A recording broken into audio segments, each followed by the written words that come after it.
Bom, esquentando cada vez mais, né, a temperatura aí nesse período, nesses dias que antecedem as eleições, o segundo turno, e a gente vai falar agora sobre fake news, sobre políticas de transferência de rendas, mentiras que desinformam os eleitores às vésperas das eleições. A gente vai falar de Auxílio Brasil, Bolsa Família e tantas desinformações que visam justamente tumultuar o processo eleitoral, e nós estamos aqui no jornalismo justamente para cumprir essa função social de informar exatamente o correto, a verdade, e a gente convidou para a gente justamente dissipar aí as dúvidas, a gente convidou a Paola Carvalho, que é diretora de Relações Institucionais da Rede Brasileira de Renda Básica. Oi, Paola, muito prazer em recebê-la aqui novamente no jornal, bom dia para você.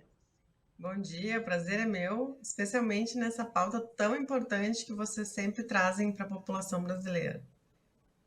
Então, Paula, cada vez mais quente, e a gente já de cara, a gente já vai repercutir aqui uma fala do candidato Bolsonaro.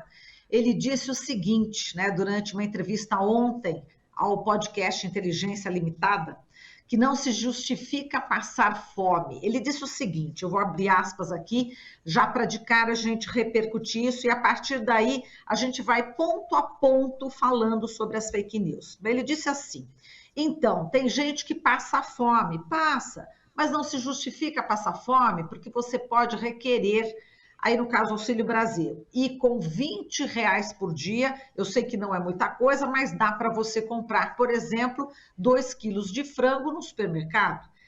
Enfim, vamos repercutir já essa fala aqui, Paola, só para a gente começar a esquentar esse tema aqui das fake news? Esse é um tema bastante espinhoso e que está sempre na boca do Bolsonaro, né? A gente vai lembrar que há pouquíssimo tempo atrás ele disse que não haviam pessoas passando fome no Brasil porque ele não via ninguém nas padarias pedindo pão, né? Isso é desconhecer a realidade brasileira. A gente viveu um processo de pandemia onde 68 milhões de pessoas tiveram acesso ao auxílio emergencial, uma luta dos movimentos sociais. Ao final, isso já, assim, depois de muitos cortes do governo, isso estava em 40 milhões. E aí despenca, né, o número de famílias para serem somente as atendidas no Auxílio Brasil. Só essa pequena comparação já dá um desligamento de mais de 20 milhões de famílias no Brasil. É muito importante a gente dizer que o Auxílio Brasil ele chega hoje a 20 milhões de famílias. No entanto, todos nós temos assistido filas gigantescas do cadastro único, um desmonte da política de assistência social nos municípios, uma desassistência das pessoas mais vulneráveis. E quando o presidente da República fala sobre isso, demonstra mais uma vez desconhecer a realidade brasileira e as diferenças regionais que a gente tem no nosso país. Porque nós temos, sim, muitas famílias que são distantes dos centros urbanos e que nem conseguem chegar até o cadastro único para programas sociais, que, cortado por ele, não tem mais nem busca ativa dessas famílias. Então, infelizmente, o que nós temos é um desserviço ao país. Quando as pesquisas nos mostram que 33 milhões de brasileiros e brasileiras vivem com fome, ou seja, não conseguem fazer uma refeição ao dia, né, uma refeição de qualidade, e que metade da população, pelo menos, vive algum grau de insegurança alimentar, porque em virtude da inflação, do desgoverno e da falta de políticas públicas, as pessoas tiveram que mudar a sua condição alimentar. Então, infelizmente, é importante a gente dizer, mesmo que receba R$ 600 do Auxílio Brasil, não é suficiente nem mesmo para comprar uma cesta básica por mês, que hoje, em São Paulo, custa R$ 724. Exato. E, Paula, como você disse, né, muita gente não consegue esse auxílio. Eu estive perto de uma delegacia da Polícia Federal em São Paulo, não vou dizer o endereço, justamente para, enfim, não expor a pessoa. Tinha uma pessoa, uma mulher, tomando conta dos carros e conversando com ela, né, sobre política, e ela me disse que, falando sobre o Auxílio Brasil, ela falou que ela não consegue de jeito nenhum ter acesso. Ela está ali na rua, tomando conta de carro, né, para as pessoas que vão até a Polícia Federal, de repente requerer algum passaporte, fazer alguma coisa em relação a uma burocracia. E eu vi uma imagem. Sabe aqueles tijolos, né? Que, enfim, para levantar o muro, tem os tijolos e tem os que estão mais aparentes, aquele chamado o tijolo baiano. Quem mexe com construção sabe. Tem uns buracos. E eu vi que ela colocou, né? Ela e um outro senhor, eles colocaram uma comidinha, um pouquinho de comida que eu percebi ali dentro, né? Enfim, para depois comer. Essa situação me chamou tanto a atenção e ela diz que não consegue. Enfim, essa é uma realidade, né? Então, e quando o presidente fala uma declaração dessas, quando dá uma declaração dessas, que não passa fome porque você pode requerer, dá a impressão assim, passa fome, parece que está culpando, no caso, né? Essa pessoa que está passando fome. Quer dizer, bota a responsabilidade nessa pessoa que está passando fome. Ora, ela não procurou o Auxílio Brasil. Eu entendi assim, entende? Quer dizer, como é que você vê ele colocar essa questão para essa pessoa que está passando fome? Tipo, entre aspas, a culpa é dela? É isso que ele quer dizer? Como é que você interpreta isso, Paula? Na verdade, culpabilizar as pessoas mais pobres, né, é muito o modelo de gestão que eles pensam de políticas públicas. E isso é uma coisa dramática, né, porque coloca não só a responsabilidade, mas parece para a população, aos olhos de quem não critica, né, não pensa criticamente a fala do presidente, parece que é simplesmente a pessoa ir até o cadastro, fazer o cadastro e no outro dia ela está recebendo o Auxílio Brasil. Quem dera fosse, né? Que bom que fosse verdade essa fala do Bolsonaro. No entanto, isso não é uma realidade. E o método de responsabilizar as pessoas é exatamente para tirar a responsabilidade do governo. Não é simplesmente vai lá e se inscreve. Eu vou te dizer o seguinte, em cidades como São Paulo, Rio de Janeiro, mesmo no Nordeste, as pessoas estão demorando cerca de 4 meses para serem atendidas no cadastro único para programas sociais, visto a alta demanda que nós temos aí de cadastramento e recadastramento. Fora isso, depois que a pessoa se inscreve, ela ainda fica esperando a atualização, esperando entrar na fila, e quem dera a gente tivesse conseguido que o governo atendesse a todas as famílias, né? Hoje, por exemplo, famílias de uma pessoa só não são beneficiadas do Auxílio Brasil, né? Elas precisam ter outras composições. E, infelizmente, isso impacta diretamente na vida das pessoas. Mas eu queria criticar um pouquinho mais. Mesmo as famílias que estão no Auxílio Brasil, esse recurso, visto a situação que nós estamos vivendo no Brasil hoje, não é suficiente para a pessoa não passar fome. Pode ser que não seja fome severa, mas que algum grau de insegurança alimentar existe. E eu vou dar um relato aqui. O número de famílias que estão buscando crédito consignado e são beneficiárias do Auxílio Brasil nos mostra o quanto o Auxílio Brasil, nos dias atuais, não é suficiente para as pessoas sobreviverem, né? E as pessoas estão buscando esse consignado numa lógica de colocar a vida em dia, de não ser despejada, de conseguir pagar o aluguel, de conseguir comprar uma cesta básica um pouco melhor e se endividando para frente, né? Por conta das emergências que a gente sabe que tem na vida real do povo brasileiro. Então, em verdade, ele usa estrategicamente nesse período eleitoral uma concepção que o povo brasileiro ainda não conseguiu avançar. Me parece, agora com as pesquisas que a gente teve da Rede Pensans e outras pesquisas no tema da fome, que o povo brasileiro ainda tem na sua cabeça que passar fome é aquela foto esquelética da criança lá na guerra, né? Onde os ossinhos aparecem, onde ela já está numa situação de morte. E a fome, ela tem muitas características. Ela, inclusive, passa por situações em que a família não come a quantidade necessária suficiente. A família não tem o número de refeições necessárias. Isso é passar fome, né? Então, ele acaba lidando com um estereótipo da fome que não é a fome real. É só a gente pensar que a gente vai num supermercado, e eu estava pensando antes de entrar no programa, não tem uma vez que tu vá no supermercado que não tem alguém pedindo alguma coisa na porta do supermercado, né? É verdade. Então, não reconhecer isso é, além de qualquer coisa, uma perversidade. Exato. Agora, Paola, vamos falar do valor, né? Enfim, do Auxílio Brasil, né? De R$ 600.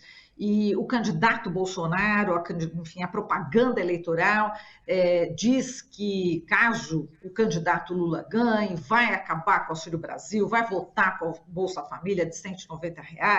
Enfim, eu aproveito até essa fake news para a gente, né, falar do quanto isso é falso e até para você comparar o Bolsa Família, né, do governo do PT e também o Auxílio Brasil, fazendo as comparações aí que você sabe fazer bastante bem aí, Paola, em relação à questão do leite, o preço do leite, o preço do botijão de gás. Conta pra gente. Pois é, mas o que que acontece, né? Eu fico bastante preocupada quando o Bolsonaro fala sobre essa comparação, porque eu diria algumas coisas, né? Primeiro que os R$ 600 ficou marcado na pandemia porque foi uma conquista dos movimentos sociais lá no Congresso para a gente garantir o auxílio emergencial de 600. Então esse número virou cabalístico quase, né? Ele agora volta a ser 600 exatamente porque estrategicamente o Bolsonaro quis retomar essa discussão. No entanto, quando nós fizemos a discussão lá em 2020 que o auxílio emergencial devia ser de R$ 600 para ter uma cobertura, no mínimo, de uma cesta básica, nós estávamos falando de um Brasil que, no início de 2020, tinha como base uma cesta básica de R$ 570, a mais cara do Brasil, que era em São Paulo. Então, nós lutamos para que o auxílio emergencial garantisse os R$ 600, ou seja, no mínimo, né, o mínimo do mínimo do mínimo, uma cesta básica para o povo poder se proteger da Covid-19 ficando em casa. O que aconteceu, na verdade, é que essa discussão foi, né, o próprio governo reduziu esses valores, pagou 5 parcelas de 600, depois já baixou para 300, 2021 foi menor ainda, né, e agora, às vésperas das eleições, acaba subindo novamente para R$ 600 por uma estratégia eleitoral, e aí isso a gente já discutiu muitas vezes. Por quê? Porque nunca reconheceu essa política como uma política essencial para o Brasil, que precisa combater a fome, a miséria e resolver os números, né, dessa situação.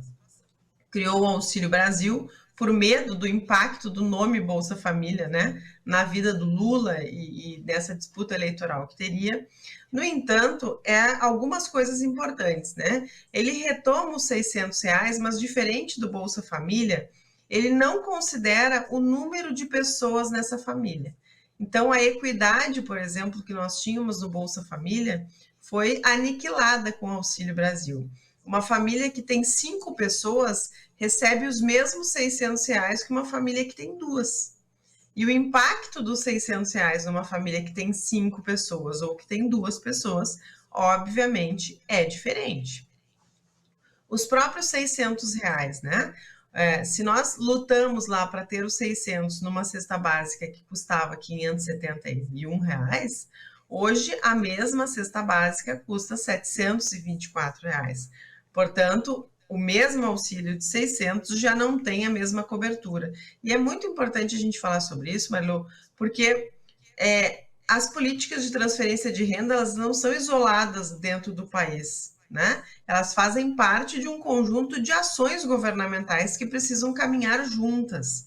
Ela passa por políticas de trabalho, de emprego, do salário mínimo, do enfrentamento à inflação, né? De uma política de preços que possa garantir um preço digno para as pessoas e não um falso baixar como foi agora a gasolina, né? Então a gente pensa sobre isso e pensa o seguinte: quando o Bolsonaro fala nos debates, eu tenho uma vontade de entrar no debate para debater com ele, porque ele diz o seguinte: não, mas vocês vão comparar o Auxílio Brasil de 600 com o Bolsa Família de 190? Dá vontade de dizer para ele assim: olha, dá vontade de comparar, Porque o gás, por exemplo, no Bolsa Família de 190, era R$ 33, Marina. Hoje o gás custa em média 130, R$ 140 no Brasil. Nós temos o litro do leite, que custava R$ 2,32, hoje ele é acima de R$ 7 no Brasil. Isso para trazer dois elementos que são básicos para uma família que tem crianças, por exemplo, né? Não tem como tu comprar a cesta básica se tu não tiver um botijão de gás. Tá aí o número de famílias que foram queimadas tentando cozinhar com álcool, tentando cozinhar com lenha dentro de casa, porque tem que optar, né? Ou a cesta básica ou o botijão de gás, né? Ou as coisas para cozinhar ou a forma de cozinhar. Então, essa é a dura realidade. E, em verdade, o poder de compra baixou tanto, né? Subiu tanto, desculpa, que é muito possível, e eu fazia essa comparação com os 400 do Auxílio Brasil, e os 400 é menos do que os 190, né? E, infelizmente, os 600 para o Bolsonaro é provisório, tanto que no orçamento de 2023 ele não coloca. O que acontece Agora, Desculpa, diga. O que acontece é que, infelizmente, eles jogam, é que vão jogando essas informações para as pessoas mais vulneráveis e, em forma de fake news, acabam transformando isso numa verdade que não é o que vai acontecer caso ele seja reeleito. Exato. O próprio Bolsa Família, não é isso? Se tivesse sido reajustado, já estava mais do que esse Auxílio Brasil, não é isso? Exatamente. Na verdade, essa era uma política constante, né? O programa Bolsa Família, ele tinha reajustes anuais previstos em lei, inclusive, conforme a inflação. E, infelizmente, depois do golpe de 2016, nunca mais aconteceu reajustes. Esses dias eu dialogava com uma família sobre o 13º, que é sempre uma coisa que eles tentam tratar como uma moeda de troca, né? E agora, inclusive, existe um burburinho aí de que o Bolsonaro vai anunciar o 13º do Auxílio Brasil para as mães solo. Mas eu sempre digo o seguinte, se a gente calcular o que seria o reajuste é maior, seria maior o impacto na vida das famílias do que o 13º do ponto de vista econômico. É muito mais dinheiro o reajuste do que garantir um 13º. Só que eles fazem isso como estratégia mais de comunicação e marketing do que, de fato, de uma política pública que vai dar continuidade na vida das pessoas. Exato. Até o próprio candidato Lula, né, já está falando, seria muito mais, né, o valor, caso fosse também reajustado. Qual seria o valor? Enfim, são alguns números que a gente poderia trazer aqui, Paola, desse valor do Bolsa Família. Quanto seria hoje, caso tivessem dado todos os reajustes? Certamente, Marilu, eu não tenho dado aqui o final, né? Mas as últimas vezes que a gente calculou, ele já teria em torno de R$ 500. E é importante quando a gente fala de 190, né? Que era o valor médio do Bolsa Família. Nós tínhamos um valor de superação da extrema pobreza que não existe mais, que era a possibilidade de uma família, de uma pessoa, poder entrar no Bolsa Família, mesmo sem ter filhos pequenos, e ter minimamente um garantido para ele poder sair da linha de extrema pobreza, né? Hoje não existe mais. Nós temos várias questões estratégicas que o Bolsa Família tinha que hoje não tem mais, né? Especialmente sobre transparência. E isso é uma questão importante, porque as famílias têm muita dificuldade de saber quando vão ser desligadas, por que está acontecendo o desligamento. Nós, como pesquisadores, temos dificuldade de acesso a esses números e a imprensa também, porque esses números são cada vez mais escondidos para o discurso poder ser manipulado do jeito que eles querem. Exato. Agora, Paola, a gente viu aí ontem, né, o noticiário ficou muito quente em relação a uma notícia, né, que a Folha de São Paulo trouxe, né, de que o ministro da Economia, o Paulo Guedes, confirmou que o governo estuda desvincular o reajuste do salário mínimo e de aposentadorias do índice de inflação, e ele disse que essa desvinculação não seria exatamente para baixar o valor, né? Ora, se fosse para aumentar o valor, será que a própria campanha, né, do candidato Bolsonaro já não teria usado essa informação que é para para aumentar o valor? Enfim, como é que você viu essa notícia que esquentou aí o noticiário econômico, e hoje aí o Glauco ainda vai fazer uma entrevista muito importante em relação especificamente também sobre isso, vai poder falar mais ainda com outro entrevistado, Postman. Enfim, como é que você viu? Eu quero repercutir isso com você, porque está realmente bombando aí nas redes sociais, né? Bombando. Na verdade, com o nível de inflação que a gente tem hoje no Brasil, falar sobre não ter um reajuste mínimo pela inflação é um absurdo completo, né? Mas, na verdade, mostra uma posição. Quando o governo faz esse movimento, ele está dialogando com um setor da sociedade, né? E a gente tem observado, e acho que é importante, vou deixar o Postman, pode falar maravilhas sobre isso, mas é muito importante a gente não desvincular as coisas. E eu tenho cada vez mais falado sobre isso. Vamos conectar as informações. Quando a gente tem um abuso de poder econômico da forma como está colocada, e é um abuso de poder econômico, com a questão dos 600, agora às vésperas da eleição, com a liberação do consignado, com o anúncio de 13º, um governo que só trabalhou para reduzir custos, para reduzir políticas públicas, com a emenda constitucional 95, né? E aí simplesmente esquece desse momento, né? Esquece dessa fórmula nas vésperas da eleição, mas coloca os empregadores, né, os donos do capital no Brasil, a coagirem os seus trabalhadores para votarem contra o presidente Lula e a favor da reeleição do Bolsonaro. O que será que isso tem a ver com esse movimento do Paulo Guedes, né?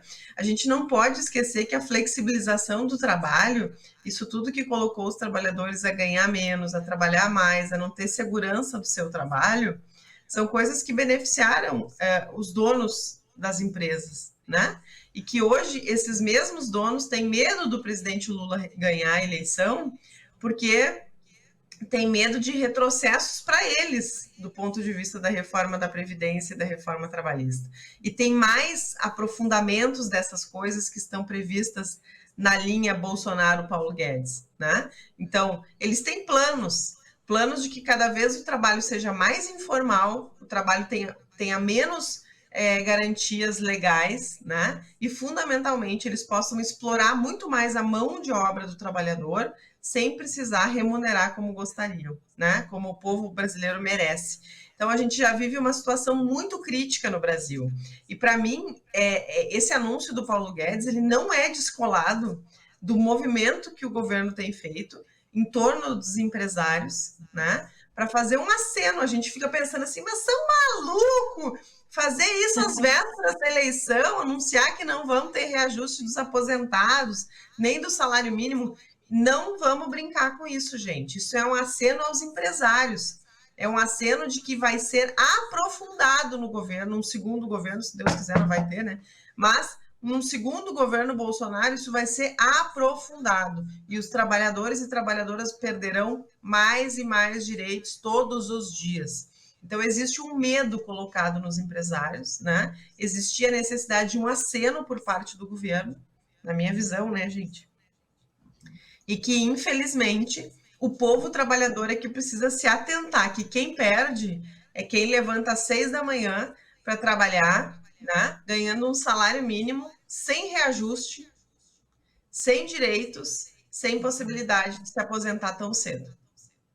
Exato. Bom, caiu que nem uma bomba, né, na campanha do Bolsonaro essa informação, vazou essa informação, agora toda a mídia está dando, as pessoas já têm conhecimento, né? Enfim, se caso, né, como você bateu na madeira aí, bateu na mesa, caso o candidato Bolsonaro ganhe, no dia seguinte já está prevista aí já essa discussão no governo Bolsonaro. Bom, Paola, a gente agradece imensamente aqui a sua participação tão qualificada, justamente para combater aqui a desinformação, as fake news, e a gente volta a se falar brevemente, quem sabe aí nessa semana ou na outra, tá bom, Paola? Um forte abraço para você.